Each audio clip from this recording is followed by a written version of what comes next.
got so much motherfucking design on right now. Bring it down, bring it down, make it come out. I got 3 whole thoughts, I'm a block, bitches on my line, and you know.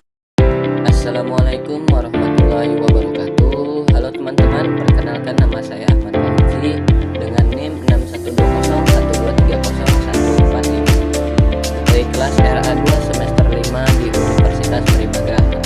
Pada video ini saya buat untuk membahas kembali dua materi yang sudah saya pelajari.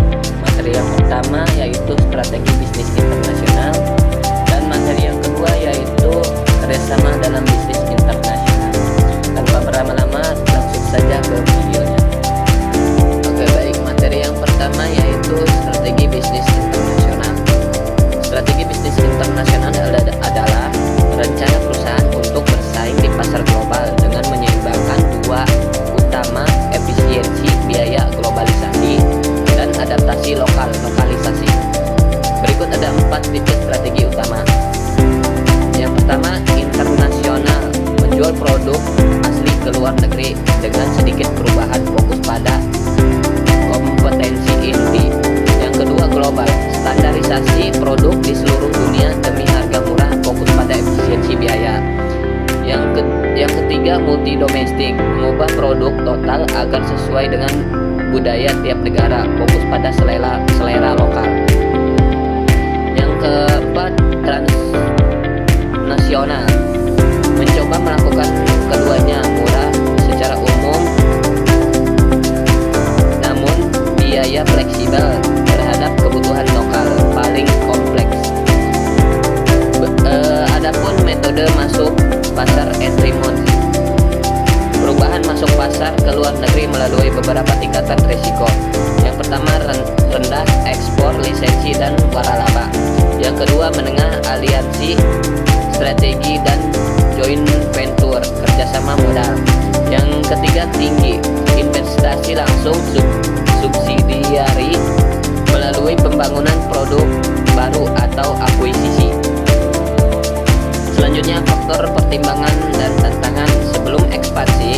Perusahaan harus menganalisis jarak, cek budaya, administrasi, geografi, dan ekonomi, serta mewaspadai hambatan tarif, fluktuasi mata uang, dan perbedaan regulasi hukum di negara tujuan.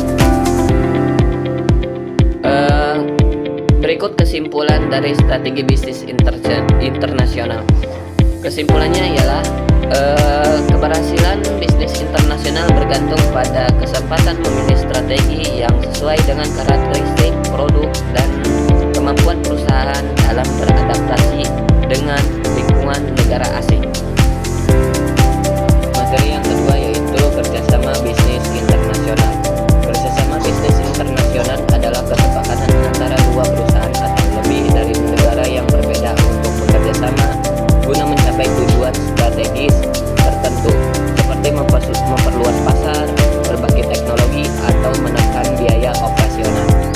Berikut bentuk-bentuk utama kerjasama. Yang pertama, aliansi strategis. Strategis alians, hubungan kerjasama antar perusahaan untuk berbagi sumber daya seperti teknologi atau jalur distribusi tanpa membentuk entitas hukum baru atau bersifat fleksibel. Yang kedua, usaha patungan, joint venture. Dua atau lebih perusahaan sepakat mendirikan perusahaan baru yang dimiliki bersama. Biasanya dilakukan untuk menggabungkan modal dan penargetan pasar total. Licensing, perusahaan pemilik merek atau teknologi lisensor memberikan izin kepada perusahaan asing atau lisensi untuk menggunakan hak kekayaan intelektualnya dengan imbalan royalti. Selanjutnya, waralaba, franchising, bentuk lisensi yang lebih ketat di mana pihak asing franchise diwajibkan mengakui standar operasional, merek, dan sistem manajemen pemilik waralaba.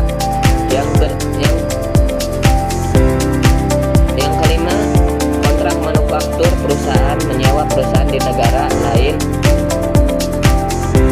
untuk memproduksi barang namun tetap memegang kendali atas pemasaran dan merek. Berikut ada alasan melakukan kerjasama.